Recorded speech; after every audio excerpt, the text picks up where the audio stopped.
Leviathan 99, a radio drama by Ray Bradbury. Christopher Lee, Robert Eddison, Walter Fitzgerald, and Dennis Hawthorne, as Ishmael, who tells the story, play the main characters in this radio-dramatic space-age poem, for which Tristam Cary composed and executed electronic music and sounds in stereophony.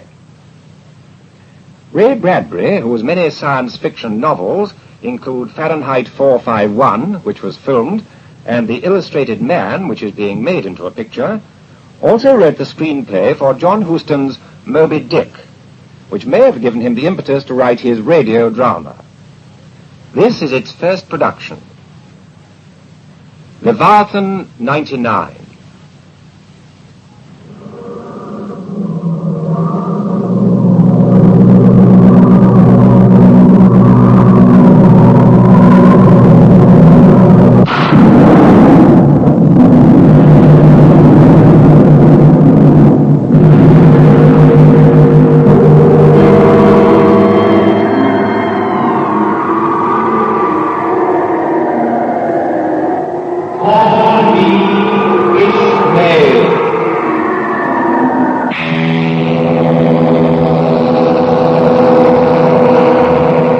Ishmael, in this year 2099, when strange new ships sail toward the stars instead of under them, attack the stars instead of fearing them, a name like Ishmael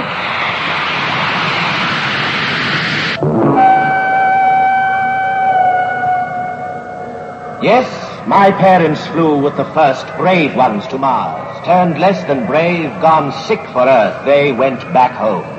Conceived in that journey, I was born in space. A child so birthed in desolations, homeless between yestermorrow and noon's midnight, must have a proper name.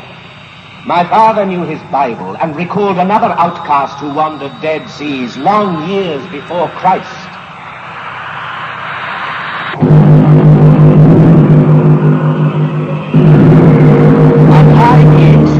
The only child conceived, fleshed, and delivered forth in space. How better to name me than as my father did, touching the dark warmth where I hid restless in the days before my birth. And he did indeed call me Ishmael.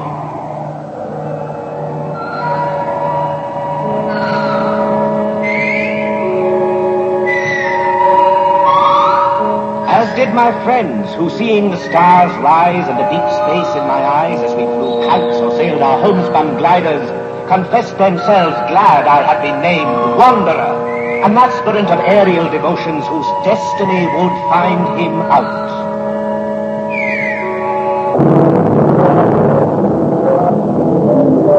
Some years ago, I thought I would soar about and see all the seas of wind that roam the world. Whenever it is a damp November in my soul, I know it is high time to take to the sky again.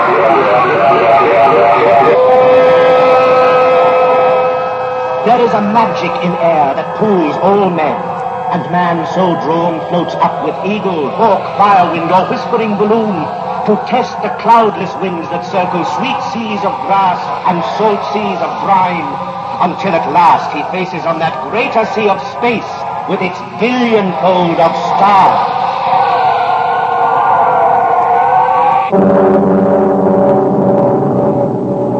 And so, on a Saturday late in the year 2099, borne by my own jet-packet power, I duly arrived at the Cape and hung upon the air. A fledgling bird among yet greater birds of fire and steel, and felt the floodgates of the vast and waiting universe swing open in my soul.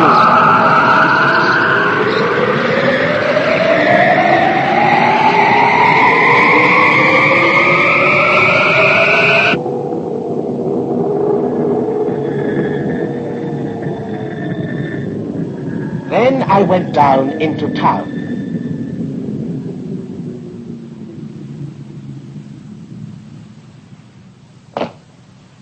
I discarded my wings and traveled now by moving sidewalk. Into a fort, a metal barracks, a dropping place for tired spacemen? No, A beautiful, computerized, quietly programmed and machined Garden of Eden. For, you see, a spaceman's hostel must be half into outer space. It is a world between. A chapel, perhaps, where men come to commune with their raw souls, organize their gizzards, prepare their bones to be broken on the great rack of gravity and far traveling. Here, the new altars where we might panoply ourselves in strange new costumes, take unguents, genuflect the proper genuflections until the day our souls spoke up. Condition go. I register by pressing my hand to a metal identity plate, which reads my sweaty prints like some modern witch of palmistry to plan my future and choose my roommate by machine. Floor 1, cubicle 9. My roommate's name, Quell. Well, let's look at him.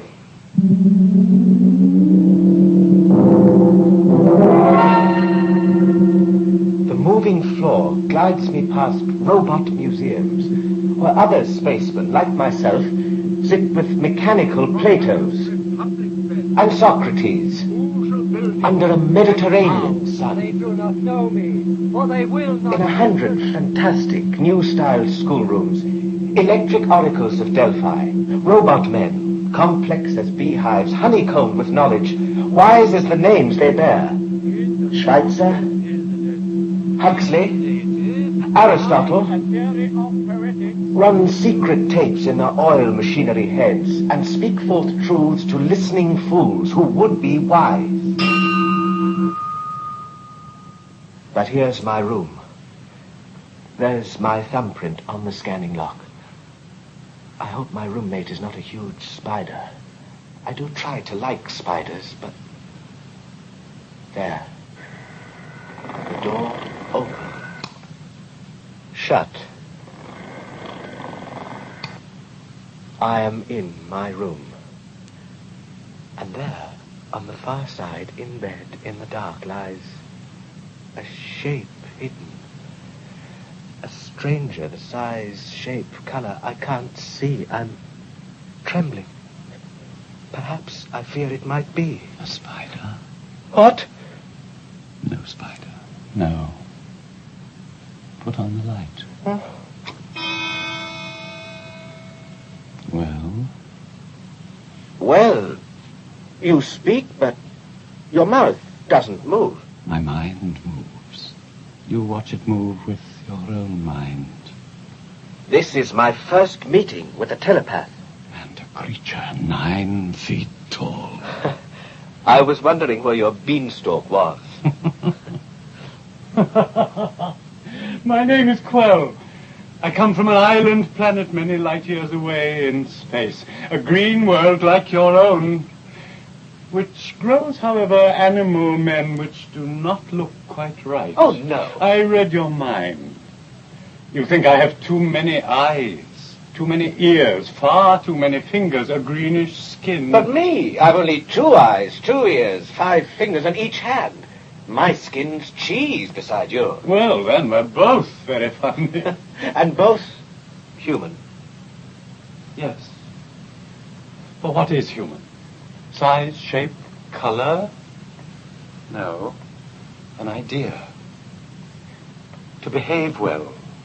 Creatures of the sun that we all are, to not give darkness to others. That is human. So, too many eyes have I, too many limbs, too many fingers, too many years, but still we're the same. Now, Ishmael, shall I grind your bones to make my bread? Or shall we be friends? Friends. Yes, friends, I think.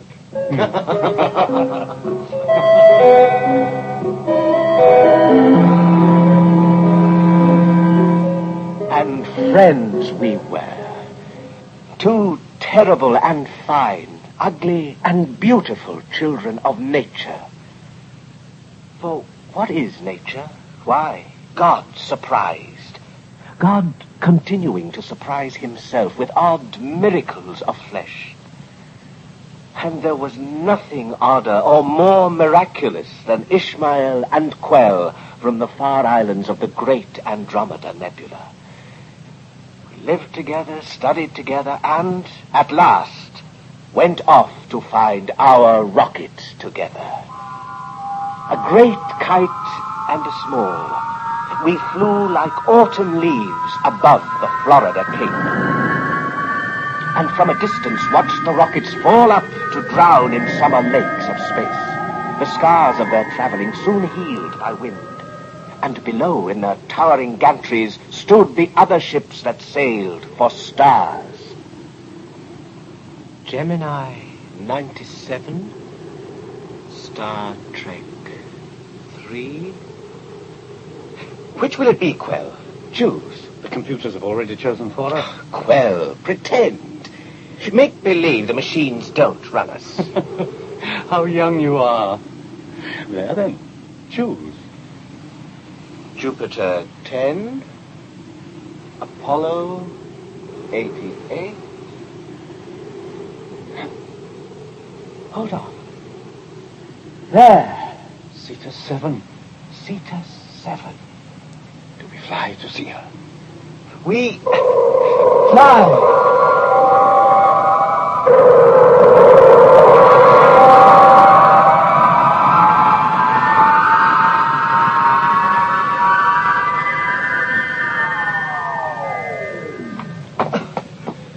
There. Biggest rocket ever built. Cetus. Sirs, Yes? friends, We are no friends of yours. you're quick to read my mind. Is that your rocket? It is. You tread the rim of the abyss. Pull back.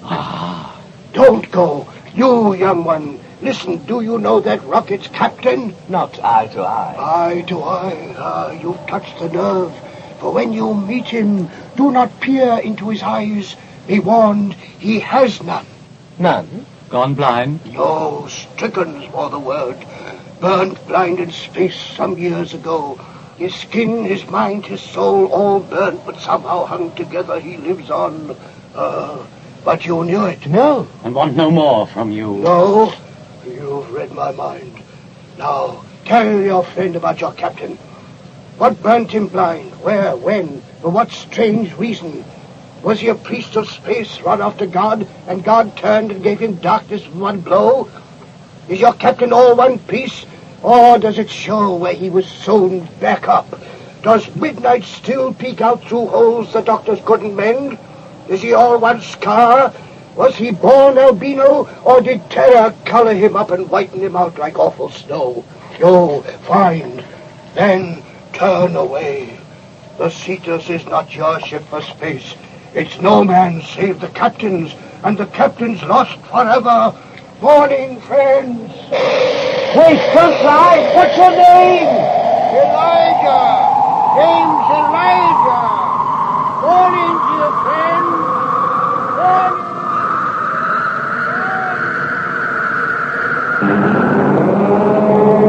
The thunder of Elijah's prophecy was lost in the grand thunder of the rocket being tested.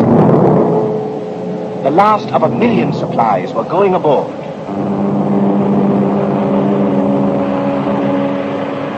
Oh, the logistics of the rocket. Computerized the decisions, going on 1 billion for each trip. The nursing bottles full of super homogenized gunk for suckling men.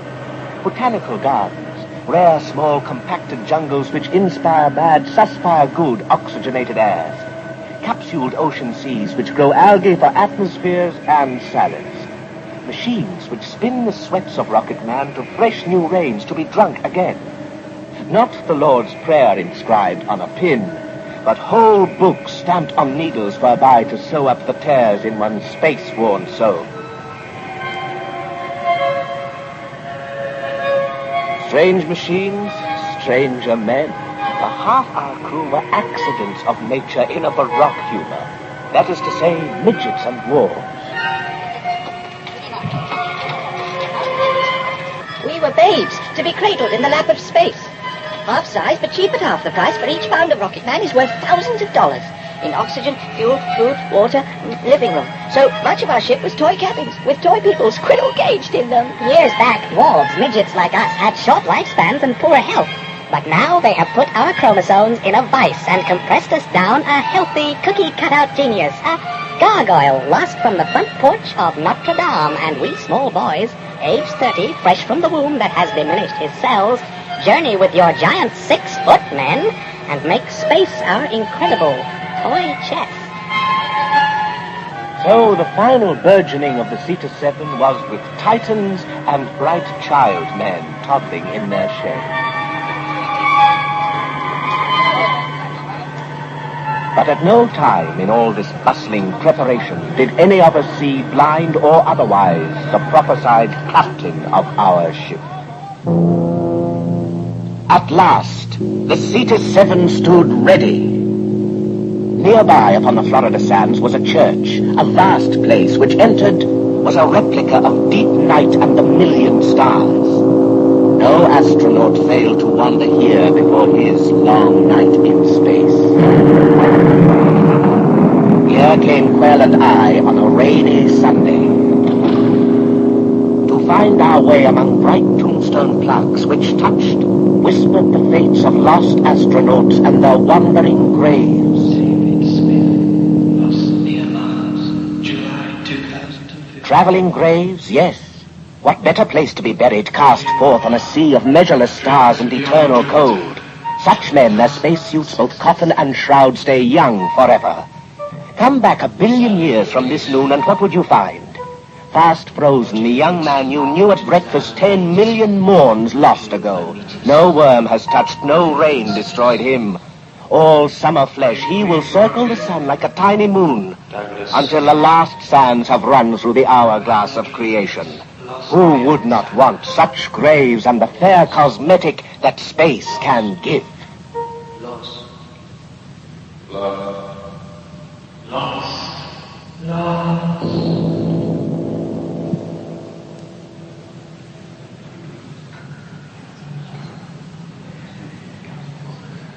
In the pulpit, at the center of the spaceman's chapel, stood a man who had died 100 years ago.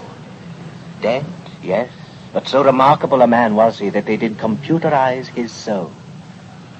That is, they did up his voice on tapes, made circuitries of his merest breath and motion, then locked it all in plastic flesh and steel. So now before us stood Father Ellery Colworth. A monster robot? No. Gentle essence of the man. Is God dead? An old question now. But once hearing it, I laughed and replied, no, not dead, but simply sleeping till you chattering bores shut up. A better answer is, are you dead? Does the blood move in your hand? Does your hand move to touch metal? Does that metal move to touch space? Do wild thoughts of travel and migration move behind your flesh? They do. You live, therefore he lives. You are the thin skin of life upon an unsensing earth. You are that growing edge of God which manifests itself in hungers for space. So much of God lies vibrantly asleep. The very stuffs of worlds and galaxies, they know not themselves. God reaches for the stars. You are his hand. Creation manifest. You go in search. He goes to find. You go to find himself. Everything you find along the way, therefore, it will be holy. On far worlds you will meet your own flesh, terrifying and strange, but still your own. Treat it well. Beneath the shape, you share the Godhead. You Jonahs are traveling in the belly of a new-made metal whale, the rocket ship. You swimmers in the far sea of space. Blaspheme not against yourselves or the frightening twins of yourselves you find on far worlds, but ask to understand the miracle which is space, time, and life in the high attics and lost birthing places of eternity. Woe to you if you do not find all life most holy. Better than if you stay locked forever in the belly of the rocket like Jonah, never to be vomited out among dry land. The thunder of the storm ended the sermon. The thunder of a rocket echoed the storm.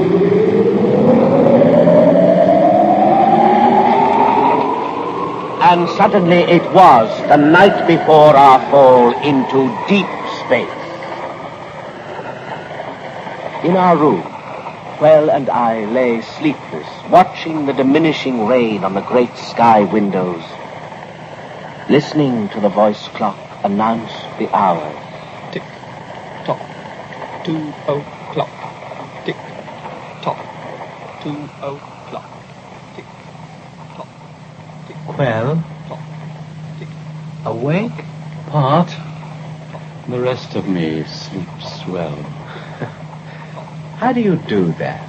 It cannot be taught. Next time you are born, we will arrange it. That part of you that's awake. What are you thinking? Of our journey. Of that man who warned us. Elijah, did you believe him? That the captain is blind? Yes. That he is mad? We must discover that. But by that time, mightn't it be too late? Well? What? All asleep now. All right, friend. Lie there. Your body the strange color of a world I'll never see. Your skin tattooed over with signs from the Horsehead Nebula, the Coal Sack Orion, bleached by white suns, burnt by red suns. Cold blood, but warm heart. Your mouth silent, but your mind, even in sleep, breathing friendship. Ishmael. Quell, thank God for you in the days ahead.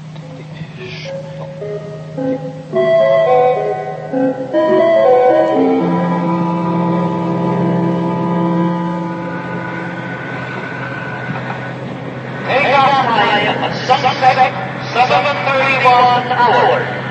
Take off time, sunset, 7:31 hours. At sunset, aboard the rocket, we, the crew, waited. And the sun rose again. That is to say, the gantry elevator bearing one man rose up through the twilight air. And the elevator, rising high and swift, caused the sun, just gone below the earth, for a last moment to reappear. The sun, thus summoned back, played golden light upon this man who came alone and last. But if the sun played upon his face, he did not know nor see. And as for us, we only heard our captain step upon the landing. That's him, the captain. He's going direct to his quarters. Why? He sounds like a robot. No, idiot. The radar screen all miniaturized. He carries in a mask across his eyes. Blind, but not blind. A sweet machine, that. Board. All on board. Prepare for checkout and countdown.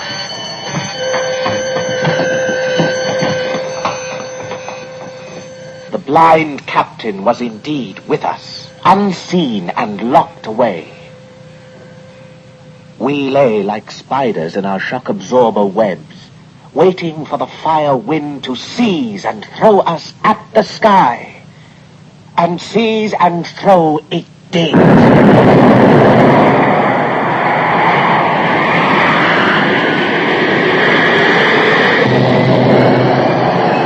And with a long cry, we rose to have our cry cut off.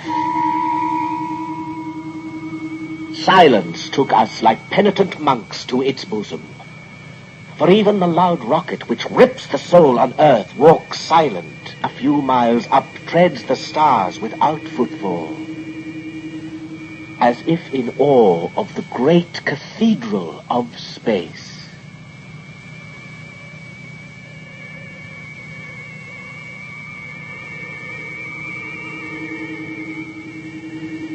Ship's log, Cetus 7, August 2nd, 2099. Out of sight of land. How strange to put it this way, yet true. Out of sight of the blessed land, which means all earth and those we hold dear upon it. All faces, houses, trees, streets, towns, cities, meadows, ocean, seas. Gone. All longitudes, latitudes, meridians and hours, all nights and days, all time. Yes, time too. Gone. No sunrise, no sunset, no sound, no wind. How lonely. Quell, will we make it back? See Earth again? Friend, I read minds, not futures. Space is large. They say it curves. Perhaps our end is in our beginning. What report on the double?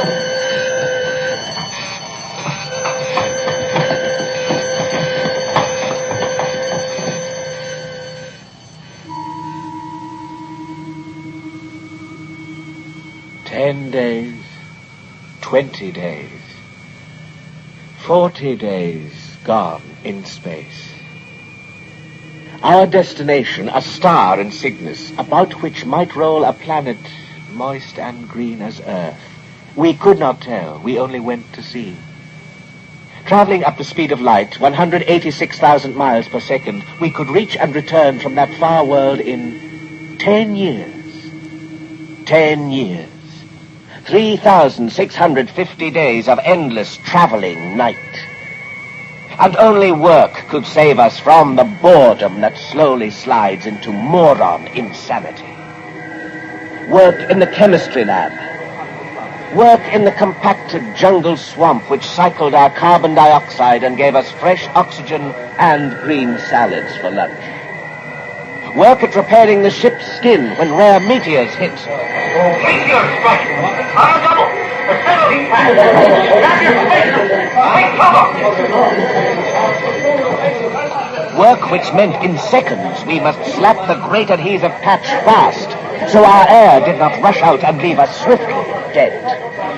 Work. And through all the days, our captain stayed unseen within his quarters. His orders came as if delivered from a far place. But sometimes, at 3 in the deep morning, standing watch, I heard the captain pass in the elevator vent like a long-drawn whispering and sigh. Or heard him take the airlock door outside alone, there to stand sentinel to all space, to walk with magnetic boots upon the sounding flesh of our ship under the stars.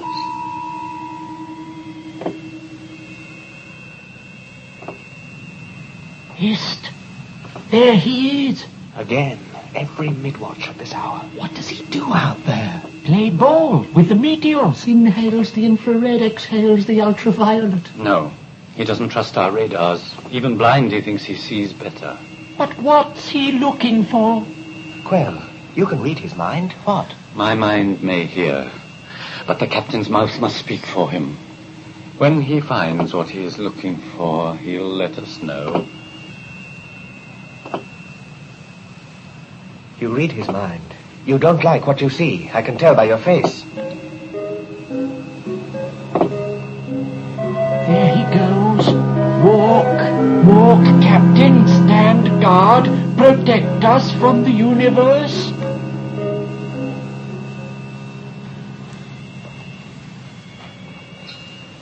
Logbook entry. 50 days out from Earth. We... Young man, Mr. Redley, sir. Don't jump, boy. Do you know the past 5 minutes you have stared at that door?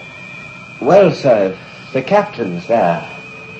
I thought 50 days. Well, isn't that a long while for him to stay shut in? How long is short to him, boy? Such loneliness would drive me mad. Yes, well, there are some who savor madness all their days. It is the cud and titbit of their life.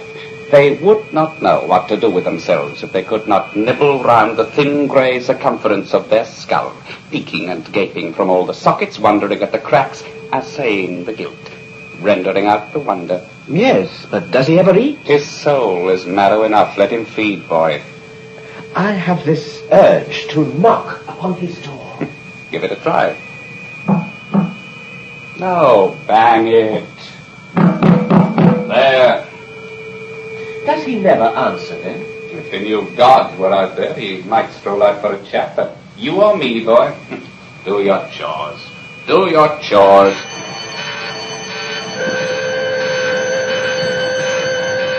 Hear this! Hear this! Captain's inspection! All hands! Inspection! He's coming out. The captain! Don't stand there, idiot! Line up!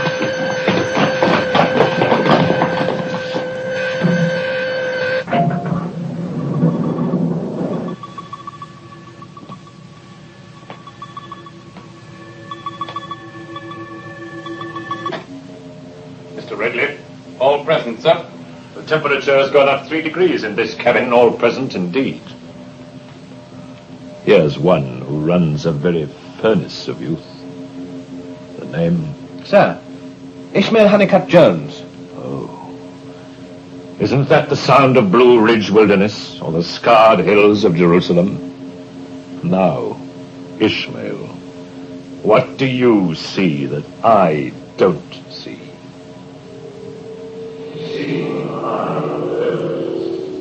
I saw a man tall in stature and tall in years. Not old, but with oldness skinned over him.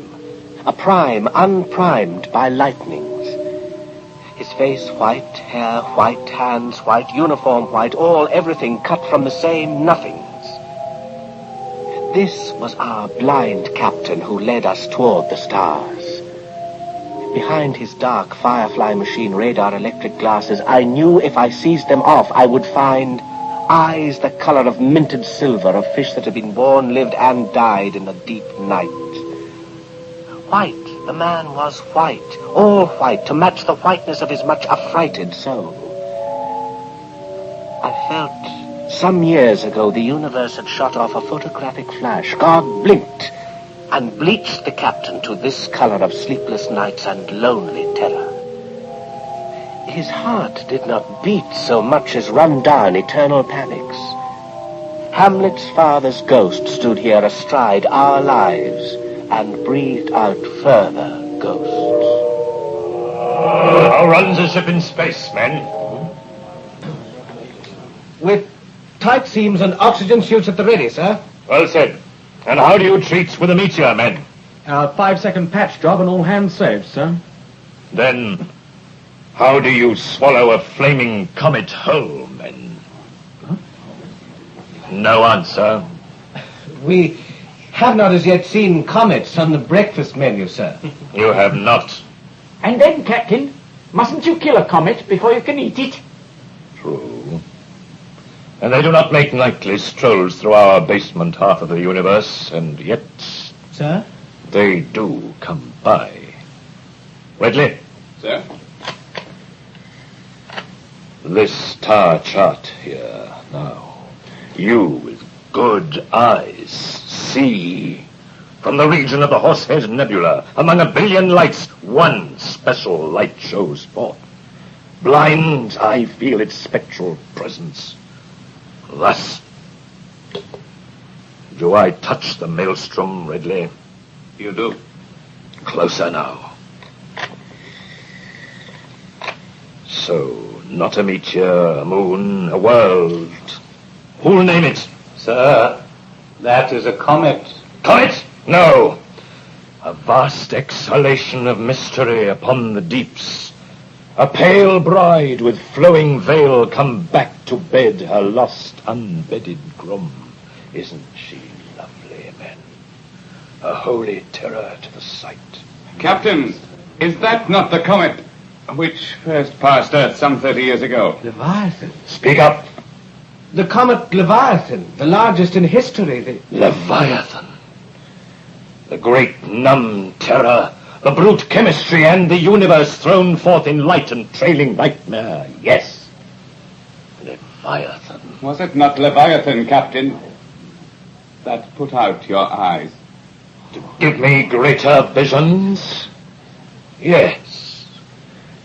Leviathan, I saw it close. I touched the hem of its great billion-mile-long bridal veil. I circled round the shimmering abyss of snow gone lost in space, and then that virgin whiteness, jealous of my loving glance, rubbed out my sight 30 years ago. I see it still upon my inner lids, bunked down at night, so passing strange, so full of arctic miracles, that huge white rushing thunderhead of God. It brought me running. I offered up my fevered soul, all bright. It snuffed me out. Yet now I rub my bones to kindle me again, for look.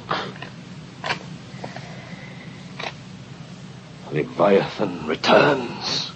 Now the avalanche of nothingness comes back. For this I seek in space with rocket and with men. As one, we'll rush to meet that downfell light, which having doomed, now cycles round to doom itself. That Cyclops' eye long gone deserves a blow. I'll lift my hand, your hands, to make the strike. What? Silence. They are overwhelmed, sir. Yes, for ours is a holy mission. There will be none greater in the time of man, though our sands run forever through a glass as big as creation's landfall in far Centauri. Technicians, scan alert! We do not idle by for Leviathan to arrive, we run to catch. Then, it is a long white traveling funeral in space, a light that puts out light. Let us slumber it forever, make it celebrate its own death. Ready the alarms. The first man who scans it in gets double his fees for the journey. Squads, disperse! Fall out!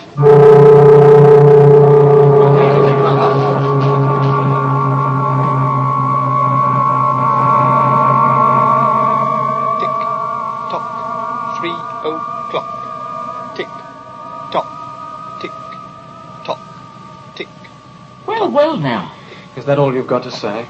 Well, it's not every year a dwarf like me can run hit a giant like Leviathan. You sound like him. If it's on our way, what's wrong with sight-glancing a comet 2 falls out of 3?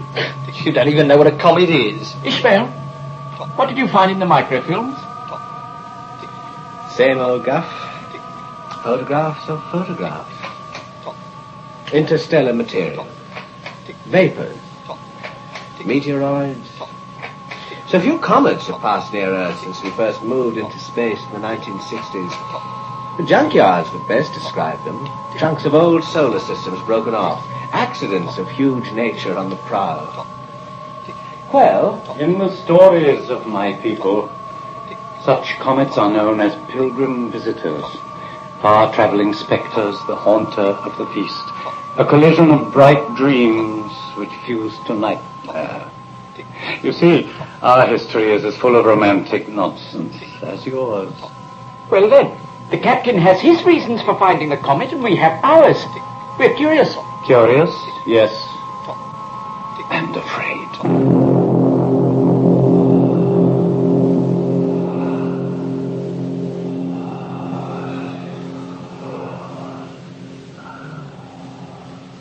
Captain? Oh, no. I say. Wait. Captain? What? Oh. Bedley. I do not sleep, I die. Lord, I dreamt I was falling down space forever, falling. Do you dream, Ridley? No, sir. Oh, fortunate man. Well, Ship's log to be signed, sir. I have a fine nose, Ridley. You've no heart for this chase. If by chase you mean our proper business, charting stars, exploring worlds. No. Here. What do you know of the passage of dark planets and bright comets, mister? I think you must teach me, sir. I will. Here are 1,000 star charts, stamped, runnelled, and humped. You read Braille? Run your hand here. There. Touch the paths where the lost suns go. Here, the planetary tracks. And here, upon the universal deeps, the vast long mark of Halley's comet, the comet of Aristophanes, and, who knows, that comet which may well have been the star of Bethlehem, a miracle to celebrate a miracle. Here are the maps and deep night plans for all God's circuitings and maunderings, his long thoughts. God dreams joy, green earths appear. God dreams torments, comets issue from his eyes and mouth. And the most terrible outcrop of these is... Leviathan? From 30 years' study, I found a way to meet it head-on fast, 6 months before it brushes Earth. We move then to surprise. Surprise! Mr. Ridley, face them out. Well? You cannot surprise a comet, sir. It neither lives nor cares. I live. I care. And shift the burden of your knowledge to some great wandering child, some universal accident that prowls between the worlds, homeless for eternity. Go on. Sir, that if, as Reverend Oxley says, all space is one flesh with us, all worlds, suns, creatures, extensions of one ground, one all-encompassing will, then that ghost you speak of, sir, that comet, that great terror-trailing stuff, is but an outmouthing of God indeed. Would you stand against such breath? If it wrenched my soul and burnt me blind, yes. It is a dumb thing, sir. Mere chemistry, burst out of chaos, now pulled by this tidal star, now hauled by that. As well stop your own heart as try to stop that great pale beating. But if both stop at once, will not my victory over it loom as large as its victory over me? Small man, large traveling doom, both weigh the same when the scale is death. In rending it, you rend your own flesh, Captain, which God has lent you. That flesh offends me. If it is all one, God manifesting himself in minerals, light, motion, dark, or sensible man, if that comet is my sister self, come preening by to try my Job-like patience, was it not blasphemy it first tried out on me? If I am God's flesh, why was I felled, struck blind? No, that thing is lost and evil. Its great face hovers the abyss. Behind its mindless glare I sense that juice which oils the cogs of nightmare and the pit. And whether I see it in hellfire man, cannibal shark, or huge white blinding mask flung down along the stars to frighten men and push them to impulse less than human, more than bones and soul can bear, I must attack. Talk not of blasphemy to me, sir. It tried me first. I want its flesh. God help us. He does. If we are his stuffs alive, then we sinew his arms seized out to stop that light-year beast. Would you turn from this greatest hunt? Sir, I am against you, but don't fear me. Let the captain beware of the captain. Beware of yourself, old man.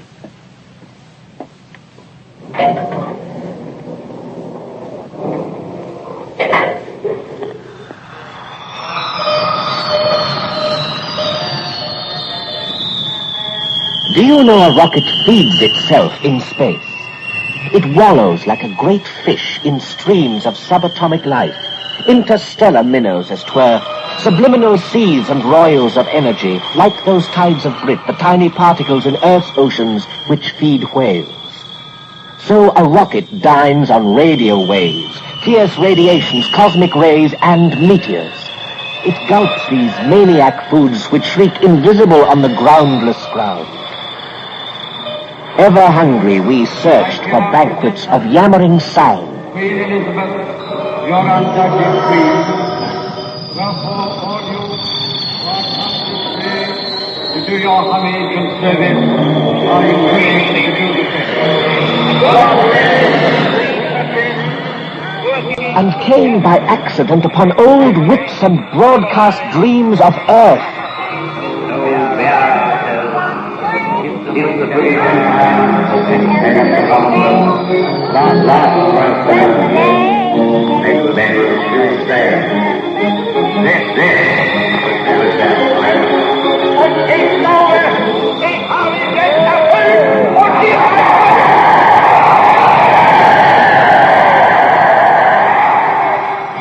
No sound, they say, is ever truly lost. In electric clouds, all safely trapped, we tuned up echoes of forgotten wars and peaceful summers. The question of Anglo-German relations is of the first importance for the two countries and for Europe. I agree. Captain, right up first. Request slow speed. Now passing spacecraft containing radio data from 1938. Turn away, Radar 1. Sir? Turn away. And turn we did from the wandering voices, those lost children of time. And then, a few days later... Blue alert! All scanning stations! Blue alert! Blue alert, please! Blue alert!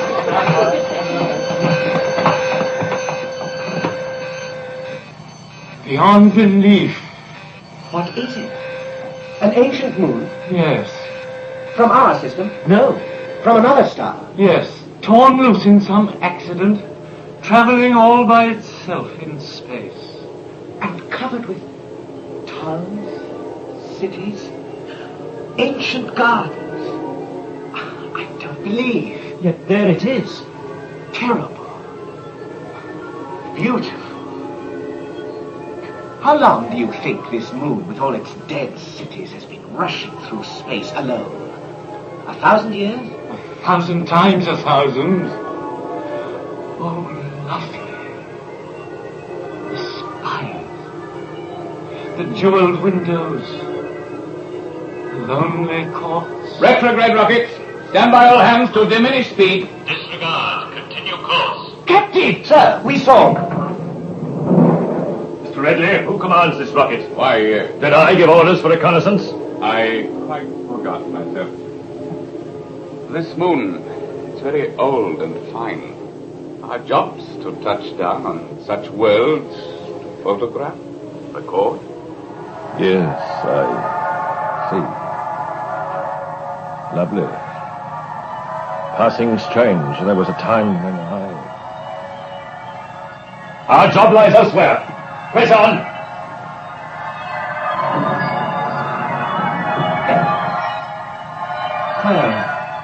There it goes.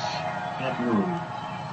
The incredible cities. I shall not see its like again. Lost. If on Earth it is a rare thing for two ships to pass each other on their trips, think what small chance there is for rockets to cross paths in the billion times greater sea of space. Yet pass they sometimes do. Lightfall 1, calling Cedar 7. Lightfall here, inbound for 12 years' travel. Back from the Pyramids cluster. Shall we hang fire, Cedars? Mix cruise and drink the celebration? Yes, we shall not. Do I read you right? You read me right or wrong. Stand up, goodbye.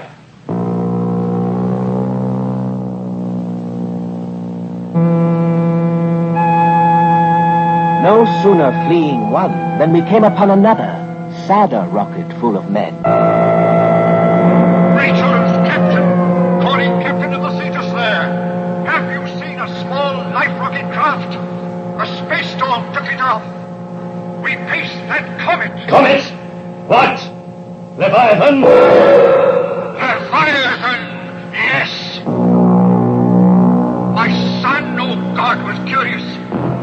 the life craft out to search the comet's wake. Now I search for him. Will you help? I'm losing time, sir. Why? I've lost my very life. I go to redeem your son. God help you, Captain. God forgive you, master of the seat of 7. So the Rachel, mourning for its lost children, fell away. And we moved toward collision course with annihilation. Rogers, Smith, Quell, Mr. Redley, why all the secrecy? There's your reason. The captain outside again, under the stars. I'd like a stroll myself. I do not speak on strolls at odd night hours, Mr. Smith. I speak on information we let pass. Lost moons we left behind. Jobs we did not do. This comet's a job. We measure all that comes our way. Measure with man. Mr. Redley. Quell? Now what? Quell? I do read minds. Let my mind gather yours and move outside to stand watch with our captain. Now. I leave a track down all of space, and space moves in to rub that white track out with meteor dust and worse, with repetition. Well, let nothing do its worst. I pass. I make my mark. Mr. Redley. I protest. Haste.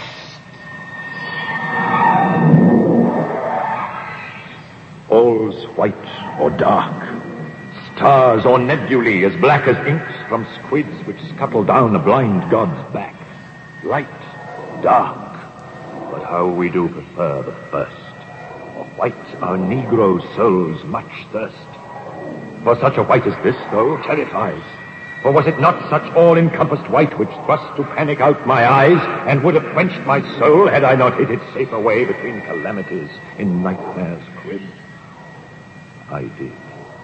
I thrived on simple crusts of dark, and waited out the cyclings of time to bring you round and back again, O whiteness there. My pale and wandering dreads stand forth. This time I will not swerve. My path is fixed beyond the gravities. Tracked like the whirls that hurl about the sun, so runs my soul in one trajectory. Blind, my body aches in place of eye. I'll darken you who darkened me. Your veil will be your winding sheet. Your gossamer I'll bind to strangle you, and thus bank down the fire. Gentlemen. Unlawful, uncommon eavesdropping. Upon uncommon dangers. The captain breaks a higher law. Would you mutiny, sir? To save lives, yes. At ease, the captain blind sees everything you miss. As for those thoughts of his, which we just borrowed, why, how do they differ from ours, which we tell no one? All men are poets in their souls, ashamed to speak it out. Judge thoughts? No, action. And action now means juggling that fine, great fireball comet. Excuse, Mr. Redley? Excused.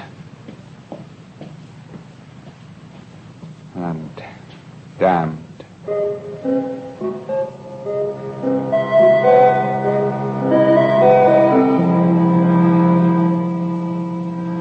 By night, I totted up my list of growing fears. The radio voices spurned, the strange moon shunned, the celebration of 2 rockets passing in the long night refused, and the urgent need of a captain searching for his lost son ignored as if unheard. And then, most frightening of all,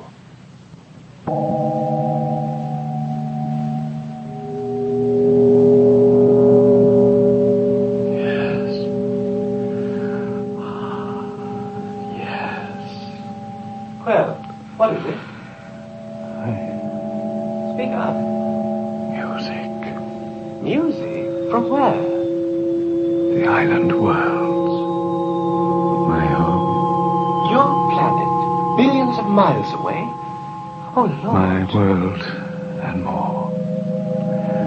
The music of my father's suffering and death. Strange.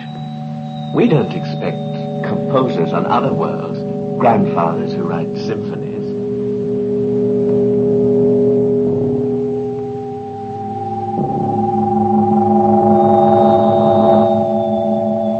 It was music, it was not. It was something I had never heard, but knew from times before my birth, and guessed from times beyond my death.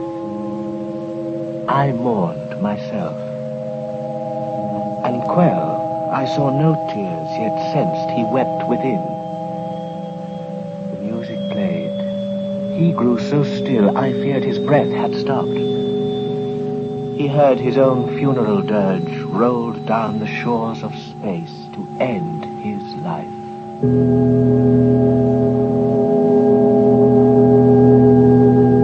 It's over, Quell.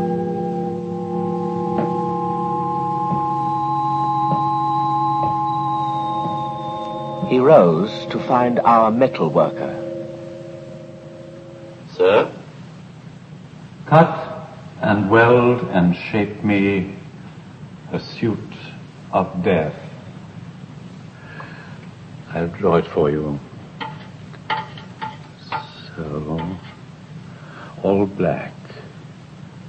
And on the breastplate of this coffin,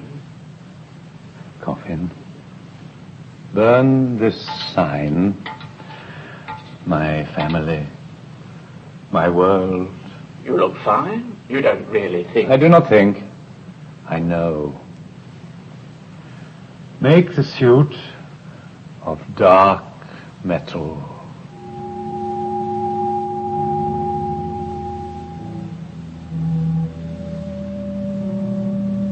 Quell did not move.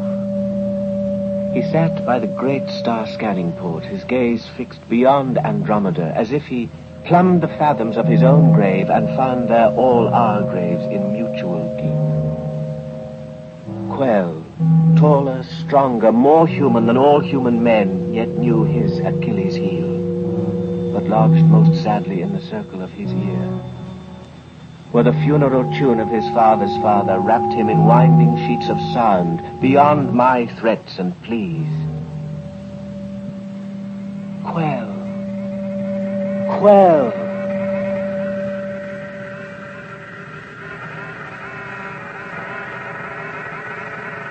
Meanwhile, the metalworker cut and burnished the uniform all black, which Quell would wear in death.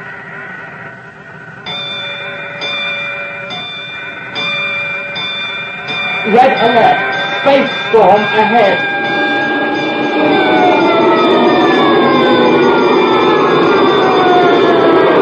White terror, the rushing comet approached. But first it sent a messenger ahead to warn us off. A storm of gravities, atomic whirlwinds, cosmic explosions, and warpings of space, which wrecked our ship. Captain, permission to turn back. We'll be destroyed. We do not turn. It's testing us. Head on, Mr. Ridley. Head on.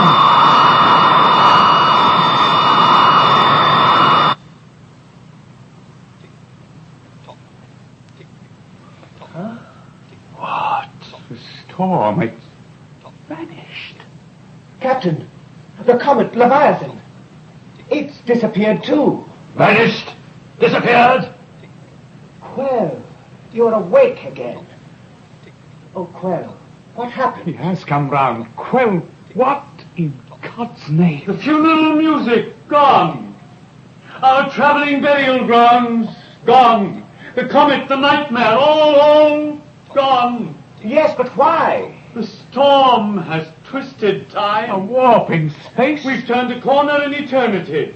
The storm has thrown us back to another year. What year? Who's to tell? Before the wars, before your Caesar built a Roman road through Britain's moors.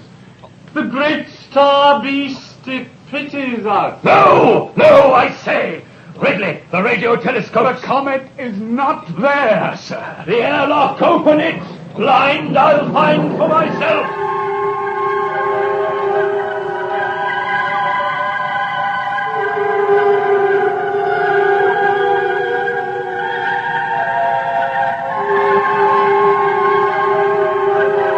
Our captain stood outside on a rocket ship becalmed in peace.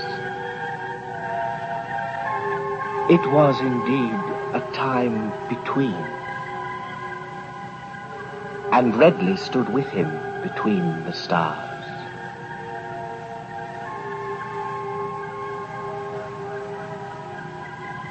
Well, what are they saying? This and this.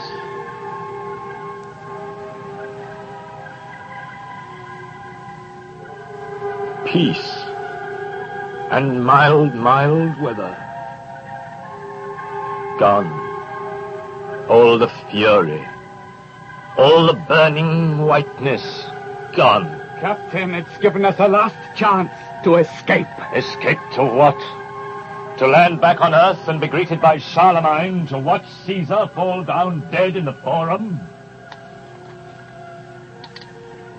God, give me strength to pull this trigger.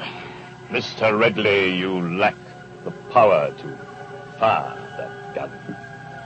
And if I could, how fine to land back home and go with simple cavemen in a cave. Live out a life much less a nightmare than all this. To rest a while. We shall rest, Mr. Redley, at the dead heart of the comet. We shall fight free of this calm, rejoin time on a proper footing, seek, and finally destroy. Oh, Lord, if I were sure of murdering you as you of murdering it, which will at last do murder to us all. The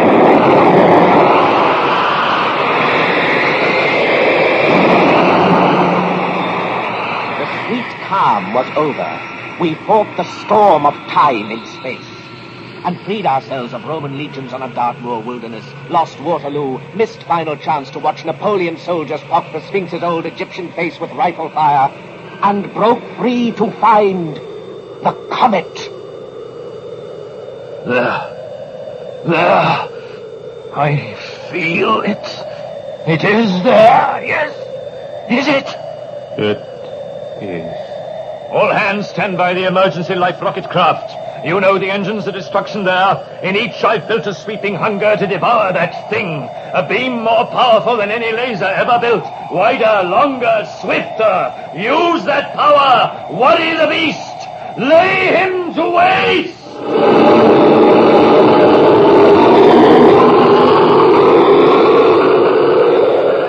The comet approached, and it was a great white holy terror that filled up all the universe and put out every star.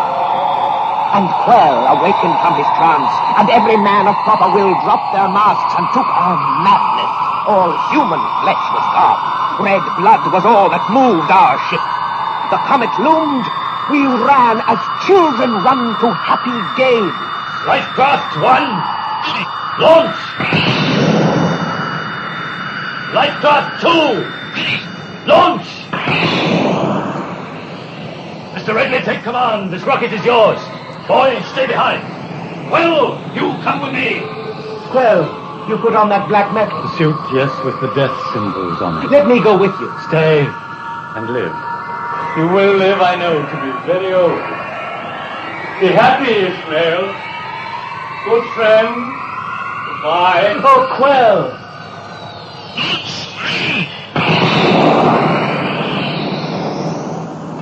We moved.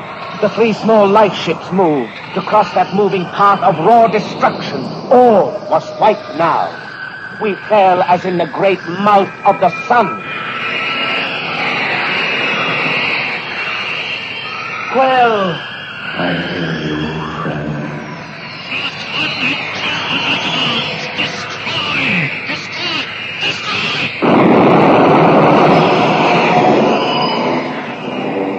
Destroy and be destroyed. Like mice who nibble at one wave of milky sea, the laser beams all shrieking, but made small by greater shrieks of light-year maddened beasts now gone insane. The comet swept them up and turned them roundabout in time. The first storm seemed the merest bubble burst upon the edge of greater hurricanes of interstellar night. The ships now, one by one, fell down. Plucked free of skins, their metal skeletons revealed, the men tossed out in mill-race radiation. Flashing meteors, eroded, baked, swallowed, vanished in the all-encompassing light.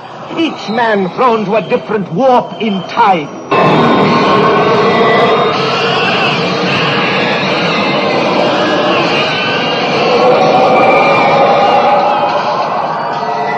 The men in Lifecraft One, their weapons still, hurled down to death, perhaps in burials, with King Richard on his plane, the crown lost at his feet. The men in Lifecraft Two spun further on to drop in open grave with Yorick's skull, or near the tomb in Illinois where Lincoln dreamt away. I do not know.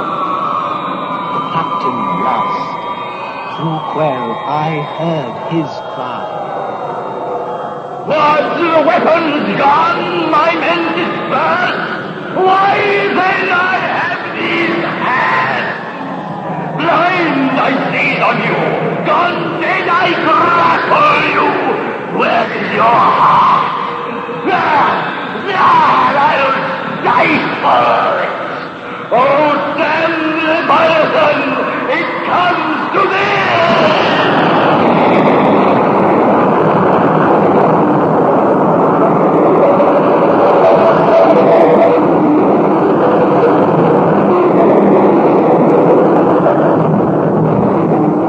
Ripped out, I was tossed forth myself.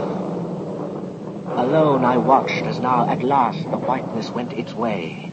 With gibbering voice off down the long black mineshaft of the universe, its bridal veil trailing despairs and woes, celebrating itself, a mindless mystery forever in motion. Vanishing. An echo. Gone. And gone all ships, men, large, small, sane or mad, the captain with them, madness maddened. And for 1 billion years I knew that Leviathan on return, circling round, would bring back with it him who would have done it unto death. The two of them were one at last, the hunter and the hunted, the fearer and the feared, the flesh and the impaler of the flesh, the madness and the vaulting dream of madness, together forever through centuries yet unborn. Ships, men, and the captain of the men, an endless cortege for the spectre ghost.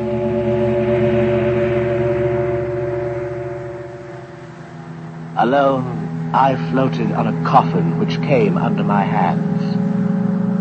Within the metal case, dear Quail was buried dead and still.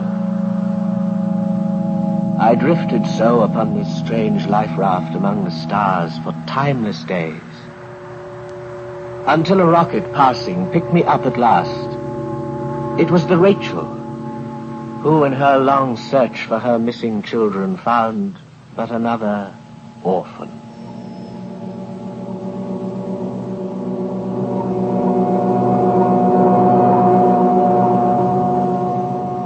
I let the coffin go. I let Quail travel on his light-year burial ground. The drama's done.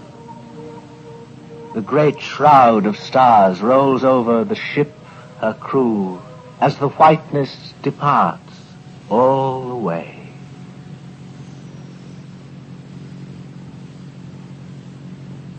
I, Ishmael, remain to tell you this. Leviathan 99, a radio drama, was written by Ray Bradbury. The electronic music was composed and executed in stereophony by Tristam Cary. You heard Dennis Hawthorne as Ishmael, who told the story, and Christopher Lee as the captain. Robert Eddison as Quell, Walter Fitzgerald as the warning man, and Dennis McCarthy as Father Ellery Colworth. Alexander John as the first mate of the Cetus 7, and Ian Thompson, Anthony Jackson, Christopher Bidmead, Nigel Clayton, and Roy Lingwood as members of the crew. Frank Henderson as Lightfall 1's captain, and Rafe Truman as the Rachel's captain. Technical direction was by Harry Catlin, and the play was adapted for stereophony and produced by H.B. Fortuin.